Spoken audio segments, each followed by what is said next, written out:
Hi everyone, मैं आपका host and दोस्त अंकित हमारी सेकंड वीडियो में आपका स्वागत करता हूं हमारे अपने चैनल पे जिसका नाम है study with me. First video हमने अपलोड कर दी थी जिसके हमने some basic concept of chemistry के जो केमिस्ट्री का एक टॉपिक है, पहला ही चैप्टर है, उसके बारे में स्टडी किया था और अब हम आगे कंटिन्यू करेंगे। तो पहले कंटिन्यू करने से पहले पीछे का रिवाइज करना ज़रूरी होता है। तो पहले हम पीछे हमने क्या पढ़ा उसके बारे में ब्रीफ डिस्क्रिप्शन देखते हैं। उसकी लिंक जो पहली वीडियो अगर आपने नहीं देखी है तो आप उसकी लिंक डिस्क्रिप्शन में मिल जाएगी आपको, प्लीज़ जाके देखिएगा। और एक सरप्राइज़ और है जो मैं इस वीडियो के एंड में आपको बताना चाहूँगा। आगे बढ़ते हैं। तो हमने क्या पढ़ा था भाई, हमने ये देख लिया था कि केमिस्ट्री क्या है, किसी ब्रांच ऑफ साइंस जो डील करे मैटर केमिकल कंपोजिशन, मैटर की केमिकल कंपोजिशन, उसकी फिजिकल केमिकल प्रॉपर्टीज़ की और उसके अंदर एनर्जी, उसकी एनर्जी और उसके कंपोजिशन में जो चेंज आए ड्यूरिंग वेरियस प्रोसेसेस, उस सब्जेक्ट को हम बोलते हैं केमिस्ट्री सर। उसके बाद में हमने देखा सर कि वो मैटर जो हमने देखा कि भाई जो ब्रांच ऑफ साइंस जो मैटर की स्टडी कर रही है, वो मैटर नाम की जो वस्तु है, जो मैटर नाम की व्यवस्था है, जो मैटर नाम का दुनिया में कोई वर्ड है, उसका मतलब क्या है। तो हमने देखा कि सर किसी भी चीज़ का जिसका मास और जिसका स्पेस ऑक्यूपाई करता हो इस दुनिया में, भले ही वो कोई भी चीज़ हो, लेकिन जिसका मास और स्पेस ऑक्यूपाई कर रहा है, तो उस वस्तु, उस चीज़, उस थिंग, उस वर्ड, उस चीज़ को हम क्या बोलेंगे सर, मैटर बोलेंगे। और उसका हमने दो बेसिस पे क्लासिफिकेशन किया था, फिजिकल बेसिस और केमिकल बेसिस पे। फिजिकल बेसिस पे हमने सॉलिड लिक्विड गैस में डिवाइड किया था, केमिकल बेसिस पे हमने उसको प्योर सब्सटेंसेस एंड मिक्सचर पे डिवाइड किया था सर। यहाँ तक हमने कवर कर लिया था। फिजिकल बेसिस पे हमने उसको सॉलिड लिक्विड गैसेस में नीचे डिवाइड किया था एंड केमिकल बेसिस पे हमने उसको डिवाइड किया प्योर और प्योर सब्सटेंसेस एंड मिक्सचर में। प्योर सब्सटेंसेस तक सर हमने कल डील कर लिया था, आज से हम मिक्सचर पढ़ेंगे सर। प्योर सब्सटेंसेस में हमने एलिमेंट्स देखे थे कि एलिमेंट क्या होते हैं, कंपाउंड क्या होते हैं, ये सब चीज़ें हमने कल डील कर ली थी सर। उसके अलावा फिर हम आगे पढ़ेंगे सर कि ब्रांचेस, केमिस्ट्री की ब्रांचेस भी हमने देखी सर। 3 टाइप की ब्रांचेस होती हैं, organic, inorganic and physical. Organic जिसमें हम हाइड्रोकार्बन्स और उसके डेरिवेटिव्स की स्टडी करते हैं। इनऑर्गेनिक जिसमें हम जो कंपाउंड उसके अलावा हों, हाइड्रोकार्बन्स के अलावा, उनकी स्टडी करते हैं। फिजिकल में हम उनसे जुड़े हुए लॉज को गवर्न जो करते हैं उनकी स्टडी करते हैं। सॉलिड लिक्विड गैसेस में डिफरेंसेस दिए थे कि सर सॉलिड क्या होता है, जिसके अंदर डेफिनेट शेप और वॉल्यूम होता हो, जिसके अंदर वेरी क्लोज मैनर में पार्टिकल्स अरेंज होते हों, और जो इंटरमोलिकुलर फोर्सेस हाई हों, जिसमें स्ट्रॉन्ग इंटरमोलिकुलर फोर्स हो, वो सर सॉलिड है। वैसे लिक्विड को डिफाइन किया था सर कि वॉल्यूम जिसका फिक्स हो लेकिन शेप नहीं हो, और वैसे गैस सर जिसका कोई शेप, कोई वॉल्यूम ना हो, आज़ाद परिंदा हो, कहीं भी घूम सकता है, वो गैस होगा सर। तो यहाँ तक हमने सर डील कर लिया था। फिर हमने प्योर सब्सटेंसेस देखे थे। प्योर सब्सटेंसेस में एलिमेंट्स एंड कंपाउंड्स को पढ़ा था। उसके अलावा मॉलिक्यूल्स भी पढ़े थे सर कि एलिमेंट एक ही टाइप के एटम से बने हुए होते हैं, कंपाउंड एक से ज़्यादा टाइप के एटम से बने लेकिन एक फिक्स रेशियो में बंधे हुए होते हैं। और वैसे ही हमने मॉलिक्यूल्स देखे थे कि जो नेचर में इंडिपेंडेंटली एग्जिस्ट कर रहे हैं उनको मॉलिक्यूल्स बोलेंगे सर। फिर हमने देखा कि मॉलिक्यूल 2 टाइप के होते हैं, मॉलिक्यूल्स ऑफ एलिमेंट और मॉलिक्यूल्स ऑफ कंपाउंड। यहाँ तक सर हमने पढ़ लिया था। अब यहाँ से आगे हमने एक लाइन पढ़ी थी कि sir all compounds are molecule in this world. जितने भी कंपाउंड है वो मॉलिक्यूल है, लेकिन सर ज़रूरी नहीं कि वो हर मॉलिक्यूल कंपाउंड हो, क्योंकि इस दुनिया में एलिमेंट्स के मॉलिक्यूल्स भी एग्जिस्ट करते हैं, जैसे H2 हो गया, है ना। तो ये इस टाइप में हमने पढ़े थे सर। ये इसके बाद में हमने पढ़ा था सर कि प्योर सब्सटेंसेस को हम फिजिकली सेपरेट नहीं कर सकते हैं, केमिकली ही उनका सेपरेशन। फिजिकल सेपरेशन का मतलब सर डिस्टिलेशन हो गया, क्रिस्टलाइजेशन हो गया, मैकेनिकल सेपरेशन हो गया सर। इनके बारे में हम 10th में थोड़ी डिस्क्रिप्शन ले चुके हैं, 10th में हम इनके बारे में थोड़ा कुछ पढ़ चुके हैं। तो अब हम आगे पढ़ेंगे और इनकी जो अच्छी तरीके से डिस्कशन है वो हम एंडिंग चैप्टर्स में करेंगे केमिस्ट्री के। इसके अलावा सर अब आज हम स्टार्ट करेंगे मिक्सचर टॉपिक से। केमिकल बेसिस पे हम क्लासिफिकेशन पढ़ रहे थे मैटर का, मिक्सचर तक हम पहुंच गए हैं। तो सर ये भी हमारे लिए एक अच्छा, एक जो बोलते हैं स्टेज है जहाँ तक हम पहुँच रहे हैं पहली वीडियो दूसरी वीडियो में। अब हम स्टार्ट कर रहे हैं सर आज की वीडियो कि सर मिक्सचर जो नामक इस दुनिया में कोई व्यवस्था है वो क्या होती है। कि सर किसी भी एलिमेंट के 2 एलिमेंट, कोई कंपाउंड, कोई मॉलिक्यूल या कोई 2 मॉलिक्यूल्स को मिला के अगर हम रख देते हैं सर, लेकिन इसका कोई रेशियो ना हो, कंबाइन ना हो और कोई बॉन्डिंग नहीं हो रही हो, उस टाइप की चीज़ को हम मिक्सचर बोलेंगे सर। अब इस दुनिया में बहुत टाइप के मिक्सचर होते हैं सर, उन सब के बारे में हम आगे डील करेंगे, है ना। अब हम चाहेंगे कि अब हम उस लेवल को बढ़ाएं, हम थोड़ा हमारी अंडरस्टैंडिंग को बढ़ाएं, हम हमारे दिमाग को खोलें, दिमाग के कपाट ओपन करें कि सर इस दुनिया में चल क्या रहा है। तो उस सब चीज़ों को देखने के लिए हम आगे बढ़ेंगे सर। तो अब हम देखना चाहते हैं कि आगे हम क्या पढ़ना है सर, हमें क्या कैसे पढ़ना है। तो मिक्सचर को हम पढ़ेंगे सर। थोड़ा जूम कर देता हूँ ताकि आपको अच्छे से दिखाई दे। और हाँ भाई, कोई मैडम भी हो तो बुरा मत मानना सर, अगर मैं बोल रहा हूँ, मेरी आदत है सर बोलने की बार बार, तो इग्नोर कीजिएगा थोड़ी सी, है ना। अपने आप को सर मान लें थोड़ी देर के लिए। वैसे भी सर एक रेस्पेक्टफुल वर्ड है हमारी सोसाइटी में, तो उससे हम डील कर रहे हैं, तो अच्छा समझें खुद को कि कोई आपको सर बोल रहा है।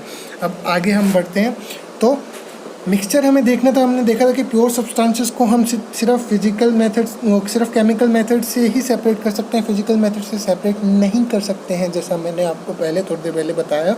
लेकिन मिक्सचर जो चीज़ है ना, मिक्सचर को हम फिजिकल मेथड से भी अलग कर सकते हैं, केमिकल मेथड से भी अलग कर सकते हैं। डिपेंड करता है कि किस टाइप का मिक्सचर पढ़ रहे हैं सर, हम किस टाइप का मिक्सचर पढ़ रहे हैं। मिक्सचर के टाइप वर्ड आया सर, कुछ आया जिसको हम बोलेंगे टाइप्स, जो हम अभी आगे पढ़ने वाले हैं। उसके बाद में हमने देखा कि सर कंपाउंड्स को कैसे सेपरेट किया जा सकता है। सर आपने बता दिया कि प्योर सब्सटेंसेस को सिर्फ केमिकल मेथड के थ्रू कर सकते हैं हम सेपरेट, मिक्सचर को हम फिजिकल केमिकल दोनों मेथड से कर सकते हैं। लेकिन सर कंपाउंड को कैसे सेपरेट किया जा सके, क्योंकि कंपाउंड तो बॉन्डेड होते हैं ना सर, फिक्स मास में रिपीटिव यूनिट होती है, दो एलिमेंट्स का बॉन्डिंग होती है। अब सर बॉन्डिंग आ गया तो इसका मतलब अगर उन्हें तोड़ना है तो क्या देना पड़ेगा सर, एनर्जी देनी पड़ेगी। क्या देना पड़ेगा, एनर्जी देनी पड़ेगी। और एनर्जी देने का मतलब है क्या तो वो प्रोसेस एंडोथर्मिक होगी या एक्सोथर्मिक होगी। ये दोनों प्रोसेस अगर आपने 10th में पढ़ी है तो वेल एंड गुड, लेकिन अगर नहीं पढ़ी तो हम आगे पढ़ेंगे सर। थोड़ा सा ब्रीफ दे दूं तो एक्सोथर्मिक वो प्रोसेस जिनसे खुद से एनर्जी निकले, जो चलें तो खुद एनर्जी प्रोड्यूस कर दें। तो जानी वो रिएक्शन जो चले तो खुद एनर्जी प्रोड्यूस कर दे, तो वो एक्सोथर्मिक रिएक्शन। और जानी जिसको एनर्जी की ज़रूरत हो उसको हम बोलेंगे एंडोथर्मिक रिएक्शन। तो आगे बढ़ते हैं सर, हम आगे बढ़ते हैं। तो इसमें देखते हैं सर कि कंपाउंड्स क्या हैं। कंपाउंड्स को सिर्फ किस तरीके से सेपरेट कर सकते हैं, केमिकल मेथड के थ्रू सेपरेट कर सकते हैं। एनर्जी देना ही केमिकल मेथड हो गया sir.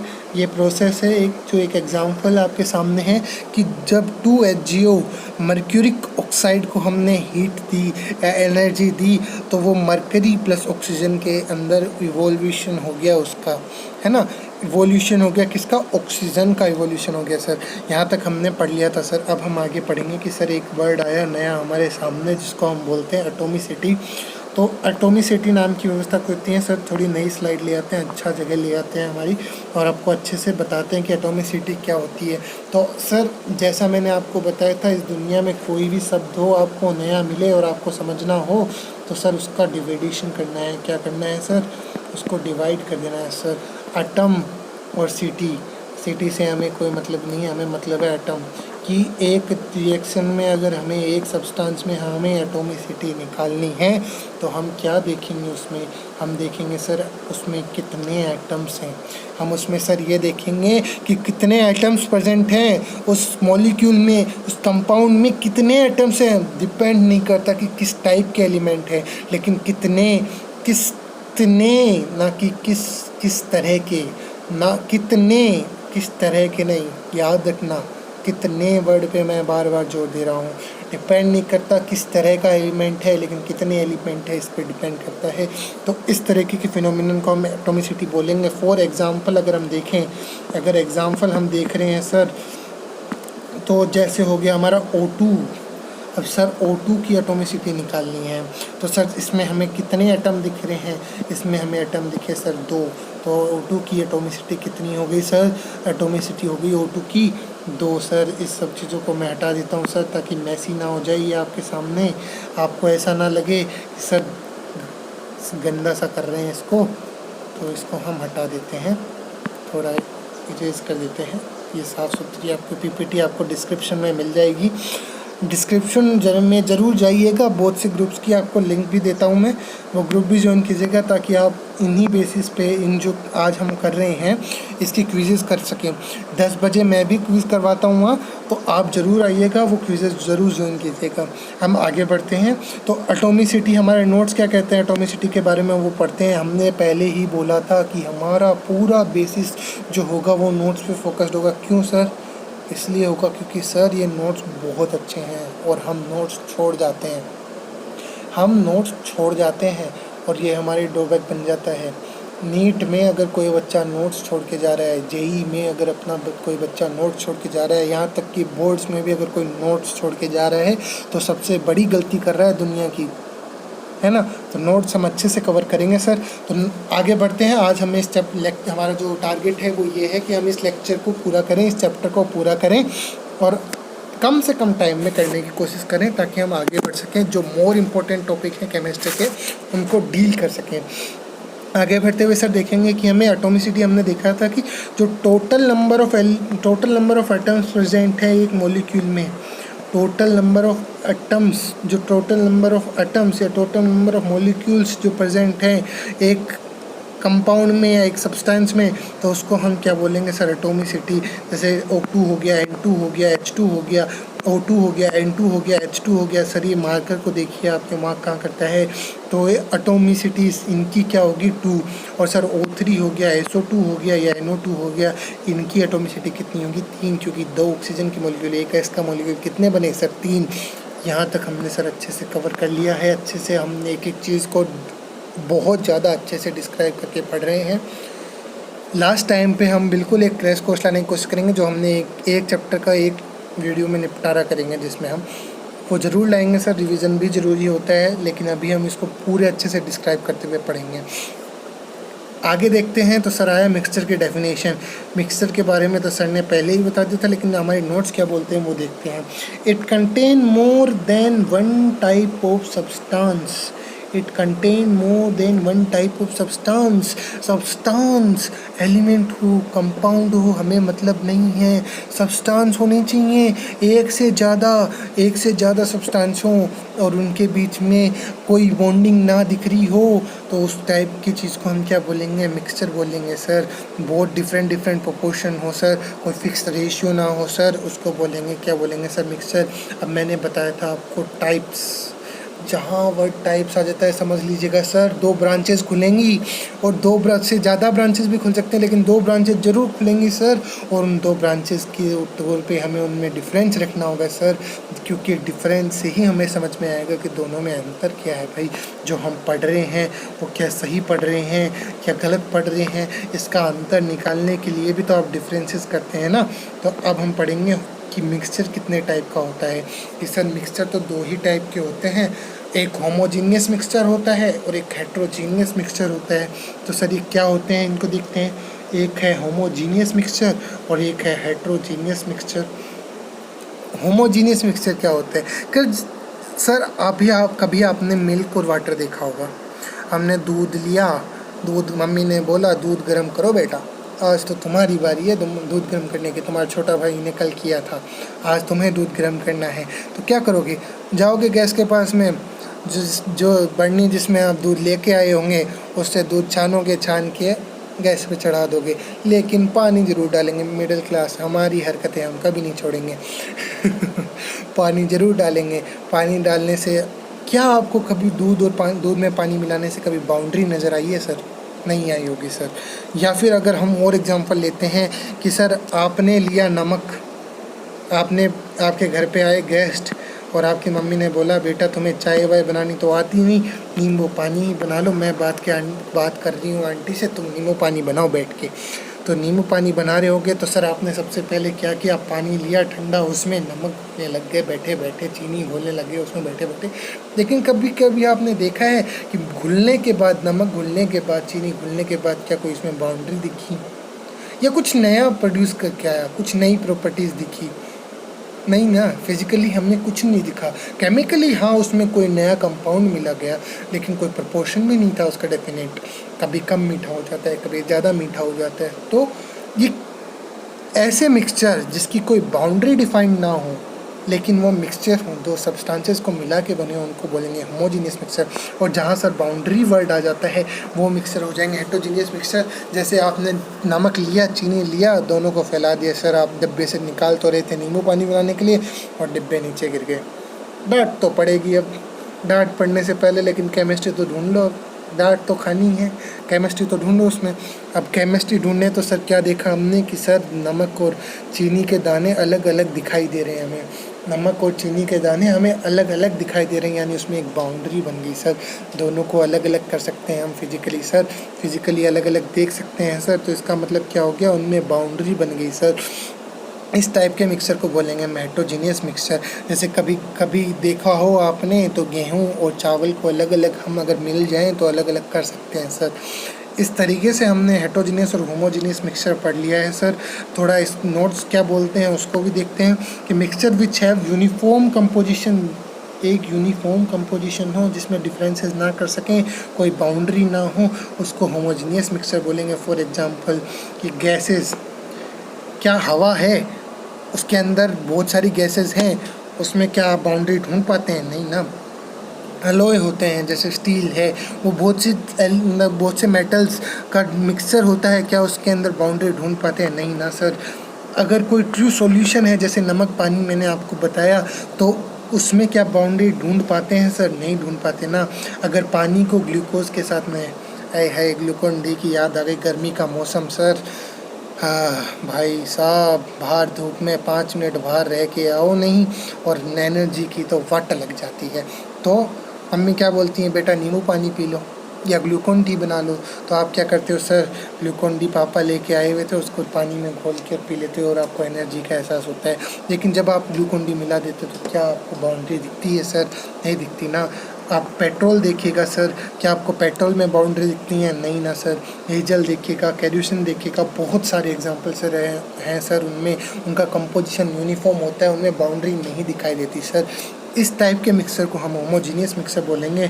And what is heterogeneous mixer? जिसमें बाउंड्री दिख जाए सर हमें। जैसे क्या, हमने रेत को पानी में मिलाया तो हमें बाउंड्री दिखी, हमने चीनी को नमक में मिलाया तो हमें बाउंड्री दिखी। मिलाया कैसा, नीचे गिर गया था डिब्बा थोड़ी देर पहले, मम्मी से डांट खाई है, अभी अभी आए हैं हम भी डांट खा के।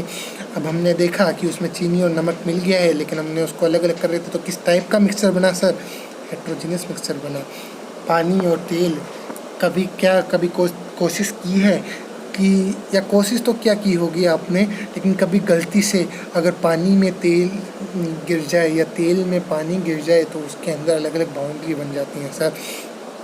आगे बढ़ते हैं सर। तो अभी आप जंग की बात करते हैं तो आयरन को आप जंग से अलग कर सकते हैं सर, पाउडर सा बन जाता है, उसको आप आयरन के जो आपकी रीलिंग होगी उससे आप अलग दिखा सकते हैं, तो ये भी हेटेरोजीनियस मिक्सचर करता है। ऐसे बहुत सारे एग्जांपल हैं सर, कुछ एग्जांपल्स हम देखते हैं। पहला क्वेश्चन जो एग्जांपल हमारा आता है, एग्जांपल बन के आता है, वो क्या बन के आता है सर, वो हम देखेंगे कि सर ये हमारा क्वेश्चन है, which of the following is not a mixture. तो मिल्क हेटेरोजीनियस मिक्सचर है? नहीं है सर। पेट्रोल होमोजीनियस मिक्सचर है? नहीं है सर। स्टीम H2O कंपाउंड है? हाँ सर है। लेकिन एयर क्या होमोजीनियस मिक्सचर है? हाँ सर है। अब मुझे इसमें से क्या पता करना है कि इसमें मुझे पता करना है which is not a mixture. Mixture ढूंढना है सर कि जो मिक्सचर ना हो। हमने देखा, हाँ सॉरी सर, कि पेट्रोल भी होमोजीनियस मिक्सचर होता है सर, सॉरी मेरी गलती हो गई, पेट्रोल भी होमोजीनियस मिक्सचर होता है। हमें ढूंढना क्या था कि हमें ये ढूंढना था कि इनमें से मिक्सचर कौन सा नहीं है। अगर मैं स्टीम की बात करूँ तो सिर्फ वाटर के कंपोनेंट है, उसमें कोई और नया कंपोनेंट प्रेजेंट नहीं है। मैं एयर की बात नहीं कर रहा हूँ सर, मैं बात कर रहा हूँ सिर्फ स्टीम की। पानी को उबाला तो उसमें से देखा भाप उठी, तो वो भाप है सिर्फ, उसमें प्योर H2O है सर, कोई और कंपाउंड प्रेजेंट नहीं है, तो ये मिक्सचर नहीं है, सिर्फ एक कंपाउंड है। आगे बढ़ते हैं, ये कुछ एग्जांपल्स हैं जो आपको प्रैक्टिस करने हैं, घर पे कीजिएगा, नहीं आए डिस्क्रिप्शन में लिखिएगा नीचे और ज़रूर बताइएगा कि आपको क्या नहीं आया। मैं पूरी कोशिश करूँगा आपके doubts with in minutes, with in hours में सोल्व होने की। अगर सर नहीं भी हो पाते हैं तो टेलीग्राम चैनल हमारा है study with me you can, ये चैनल ज्वाइन कीजिएगा। ये चैनल ज्वाइन करने के बाद में आपको पता चलेगा कि आप नहीं ही दुनिया में पहुंच गए हैं, आप पढ़ाई की अलग ही दुनिया में पहुंच गए हैं, जहां आपको नोट्स, डीपीपी, क्रैश प्राइजेस वाली क्विजेज़, बहुत कुछ क्या क्या नहीं मिलेगा सर। प्लीज़ ज्वाइन कीजिएगा ये चैनल, डिस्क्रिप्शन में आपको लिंक मिलेगी, ज़रूर ज्वाइन कीजिएगा। आगे बढ़ते हैं सर हम। तो आगे हमने देखा सर ये कुछ क्वेश्चंस जो हमें घर पे करने हैं। इसके बाद में हम बात करेंगे कुछ नए टॉपिक की, जिसका नाम है properties and measurement of matter. कि सर प्रॉपर्टीज़ और मेजरमेंट क्या है मैटर का। हमने मैटर तो पढ़ लिया, लेकिन हम मैटर को कैसे नापें, हम कैसे पता करें कि ये मैटर ही है। तो उसके लिए हमने देखा था कि भाई मैटर की डेफिनेशन है, जिसके अंदर मास और जिसके अंदर स्पेस हो उसको मैटर कहेंगे। लेकिन सर हम मैटर को अलग अलग कैसे करें, तो उसके लिए हमने क्लासिफिकेशन दिया मैटर का। अब हम देखेंगे कि उस क्लासिफिकेशन के बेसिस पे इनकी प्रॉपर्टीज़ क्या है सर। तो प्रॉपर्टीज़ के लिए देखेंगे कि फ़िज़िकल प्रॉपर्टीज़ होंगी कुछ उसकी केमिकल प्रॉपर्टीज़ होंगी सर। इन सब चीज़ों को हम डिफ़ाइन करेंगे अलग अलग तरीके से। तो प्रॉपर्टीज़ में पहले हम फिज़िकल प्रॉपर्टीज़ देखते हैं। जो प्रॉपर्टीज़ हम सामने से देख सकते हैं, किसी केमिकल रिएक्शन चलाने की ज़रूरत नहीं है हमें उसके लिए, उस टाइप की प्रॉपर्टी को क्या बोलेंगे सर? फिज़िकल प्रॉपर्टीज़ बोलेंगे सर। जोश रखिए, एनर्जी रखिए खुद में। जब तक एनर्जी नहीं आएगी ना, आगे ज़िंदगी में कभी नहीं बढ़ पाओगे लल्लू। एनर्जी रखो अपने अंदर भैया जी, अपने अंदर जब तक एनर्जी होगी तब तक पढ़ेंगे। हमें ये सोच लेना है, हमें ये अंदर ठान लेना है कि हमें पढ़ना है, हमें कुछ करना है। जो हमें तुच्छ प्राणी समझते हैं उन्हें करके दिखाना है। तो अब हम पढ़ते हैं कि फ़िज़िकल प्रॉपर्टीज़ किसे कहते हैं। तो फिजिकल प्रॉपर्टीज़ सर हम किसे कहेंगे? Properties which can be measured और observe without any change in composition और आइडेंटिटी ऑफ सब्सटेंसेस।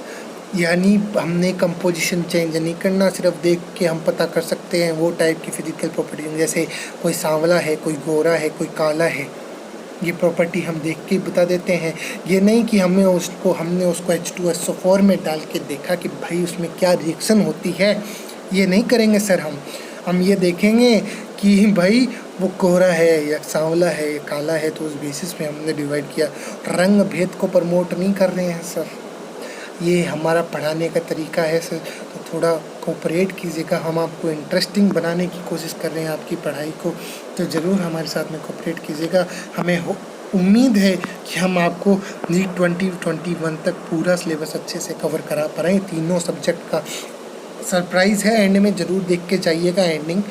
तो आगे बढ़ते हैं हम केमिकल प्रॉपर्टीज़ की तरफ। तो वो प्रॉपर्टीज़ जिसमें केमिकल सब्सटेंसेस के बारे में पढ़ेंगे हम। Properties in which chemical substances occurs in the substance.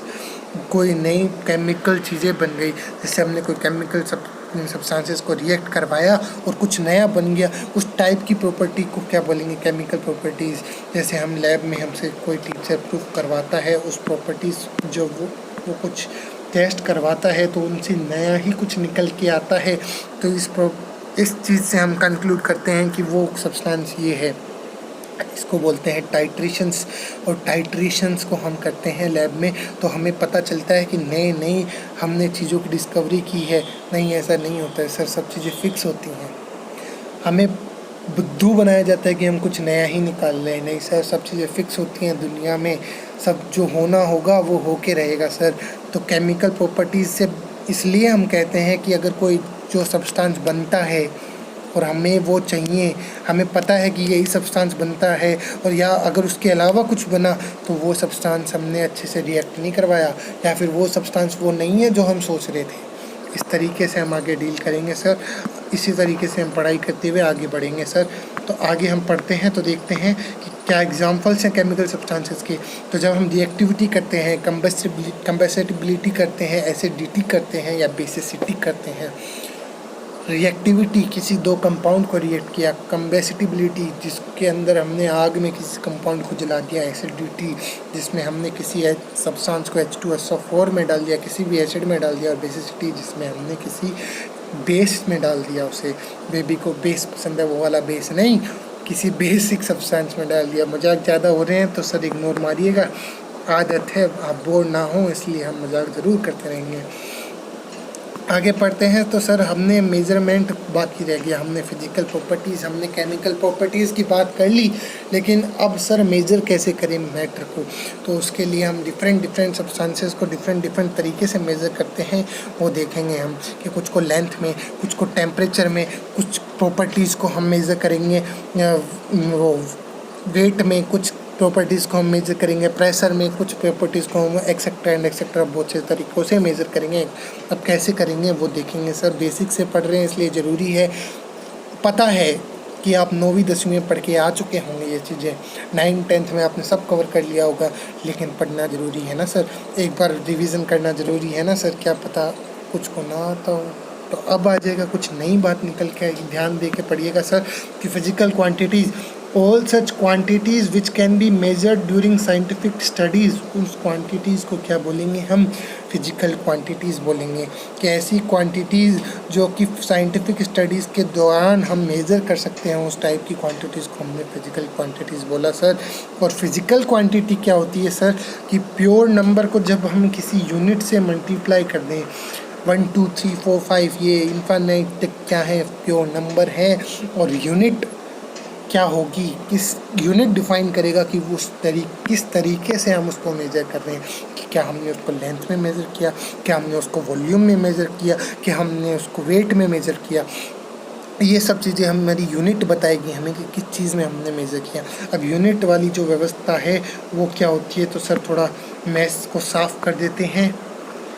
ये हमने साफ़ किया और अब हम देखेंगे कि यूनिट्स क्या है। कि इट इज़ डिफाइंड, पेन की गड़बड़ होगी, कि it is defined as standard units. Standard unit, अरे यार ये पेन थोड़ा मुझे परेशानी दे रहा है, स्टार्टिंग का टाइम है सर।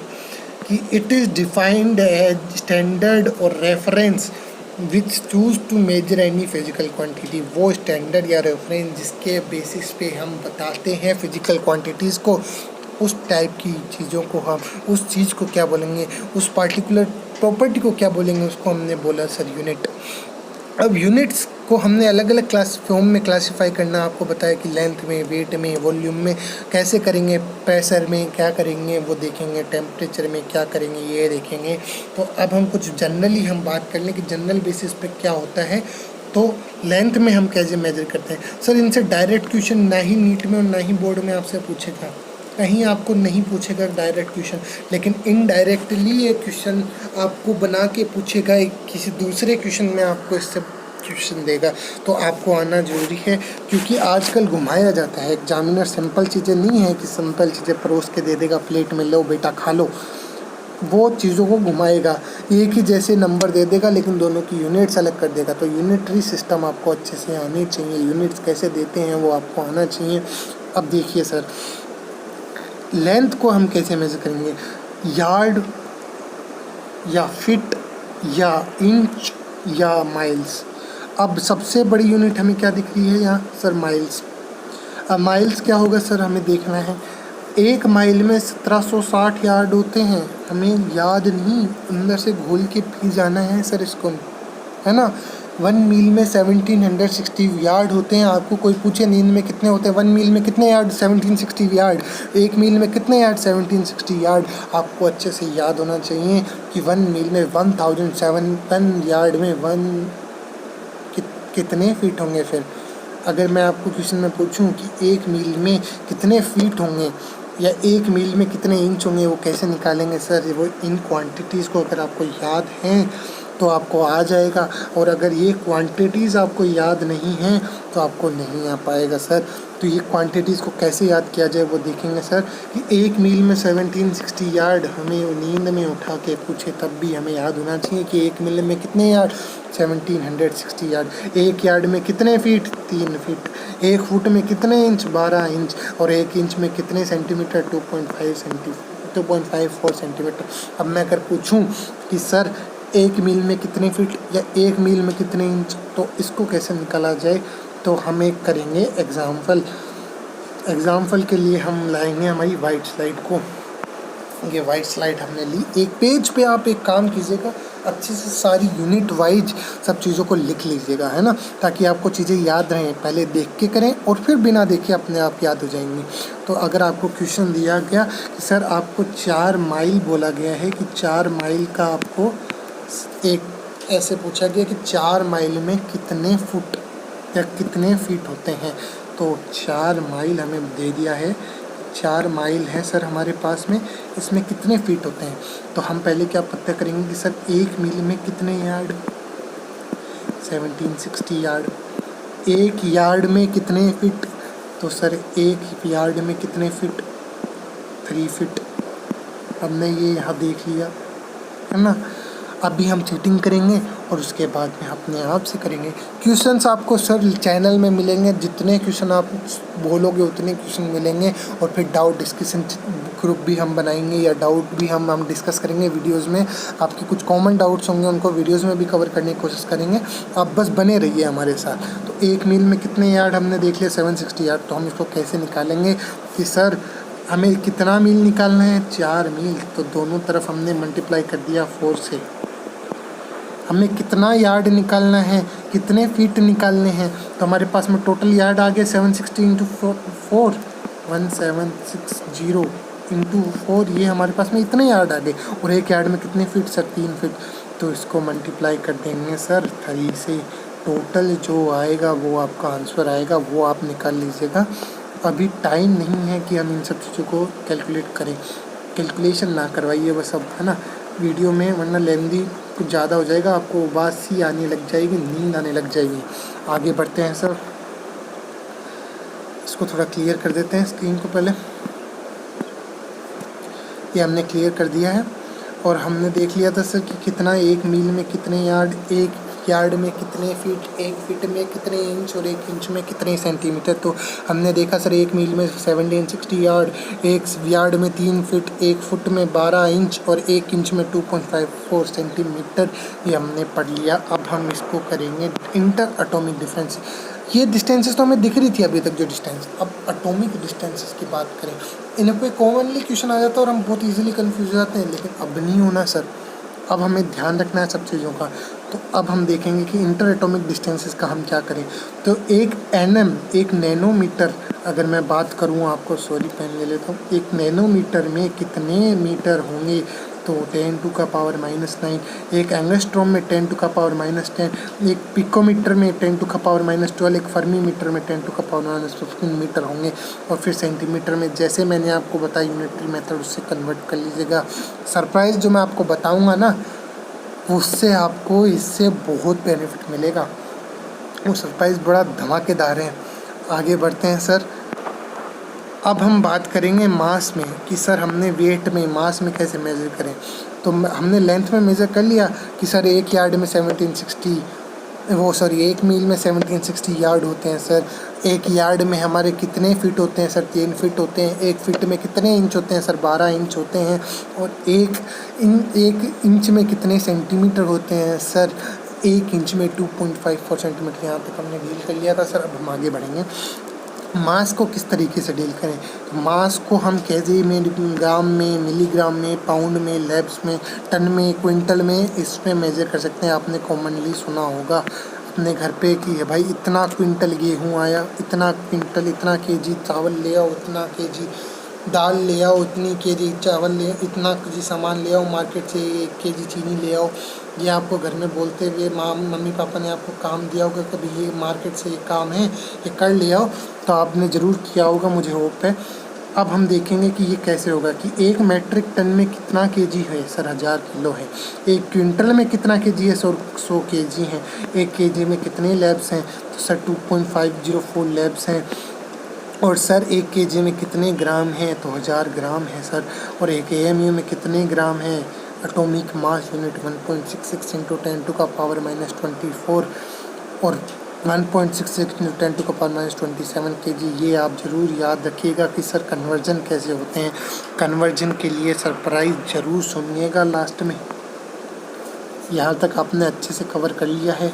अब मास की बात हमने कर ली है। एक बार फिर से मैं आपको बताना चाहूँगा कि सर आपको नींदों में भी ये पता होनी चाहिए ये वैल्यूज़ कि 1 metric ton 1000 kg, 1 quintal 100 kilo, 1 kg 2.205 lbs, 1 kg 1000 gram, 1 AMU 1.66 into 10⁻⁻24 gram या 1.66 इंटू 10⁻⁻27 kgs। सर ये ट्रेन रोज के टाइम पे आ जाती है। इसका सॉरी फॉर डिस्टर्बेंस, इसका हम कुछ नहीं कर सकते, थोड़ा माफ़ कीजिएगा इस डिस्टर्बेंस के लिए। अब हम आगे बात करते हैं। अब हम बात करेंगे सर टेम्परेचर की। एक बार ये ट्रेन निकल जाए, टेम्परेचर की बात करते हैं तो टेम्परेचर में हम क्या देखेंगे? टेम्परेचर में हम देखेंगे कि ऐसा यूनिट क्या होती है, कि ऐसा यूनिट केल्विन में मेज़र की जाती है टेम्परेचर की। एक सेकेंड, ऐसा यूनिट टेम्परेचर को केल्विन ऐसा यूनिट होती है। वैसे लेंथ की ऐसा यूनिट क्या सर? मीटर होती है। और केजी होती है किसकी सर? होती है इसकी मास की सर। बिल्कुल आप सही पहचान गए थे। अब आगे चलते हैं। अब हम कन्वर्जन करें, कैसे कन्वर्जन करें? तो सर अभी तक तो सिंपल कन्वर्जन था, एक यूनिट से दूसरे यूनिट में हमें पैरामीटर्स याद रखने और उसमें पटक देना है। लेकिन अब हमें टेम्परेचर में कुछ फॉर्मूला याद रखने पड़ेंगे कि अगर सर केल्विन में कोई क्वांटिटी दी है, अगर कोई क्वांटिटी को हमें केल्विन में दिया है और अगर हमें उसको डिग्री सेल्सियस में कन्वर्ट करना है तो केल्विन, सॉरी सर ये थोड़ा डाउन हो गया,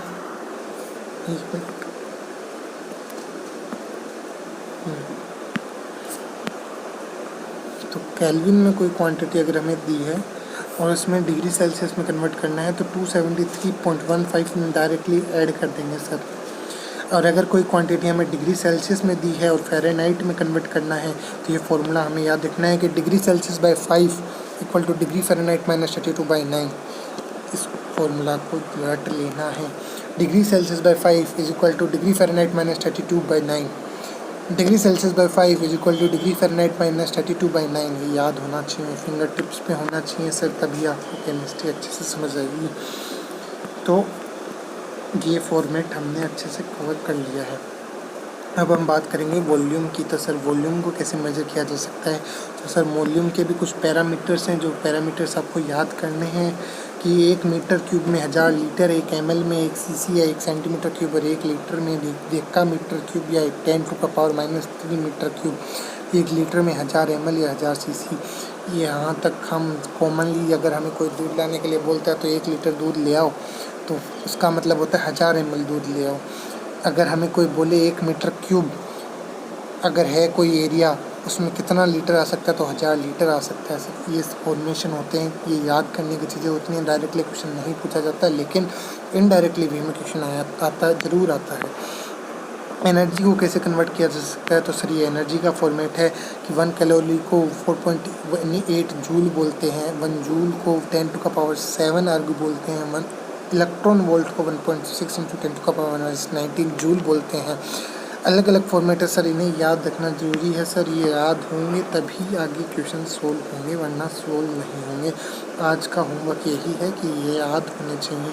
to be remember, TBR। 1 calorie 4.18 या 4.2 जूल भी बोल सकते हैं। 1 joule is equal to 10⁻7 erg, 1 electron volt is equal to 1.6 into 10⁻19 joule, और 1 लीटर एटॉमिक यूनिट में 1 litre is equal to 1 ATM होता है सर।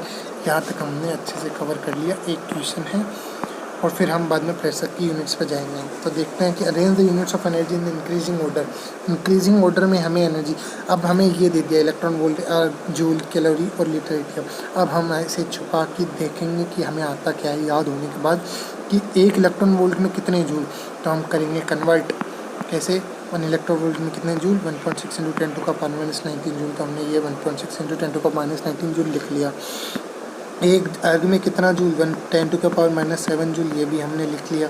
ठीक है सर। 1 जूल में कितना जूल? सिंपल सी बात 1 जूल।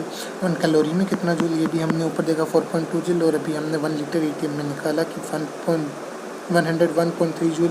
इसको राउंड फिगर में करके 100 जूल ले लिया। हमें इंक्रीजिंग ऑर्डर में निकालना, तो सबसे छोटा कौन सा दिख रहा है आपको? 10⁻⁻19 दिख रहा है। यस सर, ये सबसे छोटा हो गया। इसके बाद में 10⁻⁷ दिख रहा है। हाँ सर, ये उसके बाद हो गया। अब फिर आएगा 1 जूल, 4.2 जूल, 100 जूल। इतना तो बचपन वाली मैथ हमें आती है। ये हमने क्लियर कर लिया है अच्छे से। अब हम प्रेशर की यूनिट्स पर डील करेंगे और आज का काम हमारा इतना ही, लेक्चर इतने पे ओवर कर देंगे। तो प्रेशर की यूनिट ऐसा यूनिट होती है पास्कल, जैसा मैंने अभी तक आपको बताया है। अभी मैंने आपको क्या कहा कि भाई एनर्जी, मैंने आपको एनर्जी की ऐसा यूनिट नहीं बताई सर, जूल। हम बार बार जूल में कन्वर्ट क्यों कर रहे थे? क्योंकि हमें जूल में लेके आना है। जूल में किस लिए क्यों लेके आना है? क्योंकि वो ऐसा यूनिट है, स्टैंडर्ड इंटरनेशनल यूनिट है, जिसमें हम इंटरनेशनली जिसको फॉलो करते हैं। ठीक है, तो इसको देखते हैं। तो 1 ATM के अंदर कितना पास्कल, हम पास्कल में कन्वर्ट करेंगे सब चीज़ों को। 1 ATM में 101.01 इन 325 इंटू 10⁵ पास्कल होता है। इसको राउंड फिगर में हम बोलेंगे 1.01 इंटू 10⁵5 पास्कल। 1 ATM में कितना बार? 1.013 बार। तो 1 पास्कल और 1 बार लगभग बराबर हो गया सर। अब 1 ATM में कितना mmHg, एक प्रेशर और आता है जिसको हम बोलते हैं mmHg। ज़्यादा याद रखना नहीं है हमें, पास्कल और बार में हम सिमट लेते हैं। वह एक पास्कल और एक बार की वैल्यू लगभग ऑलमोस्ट 10⁵ से डिफर करती है, यानी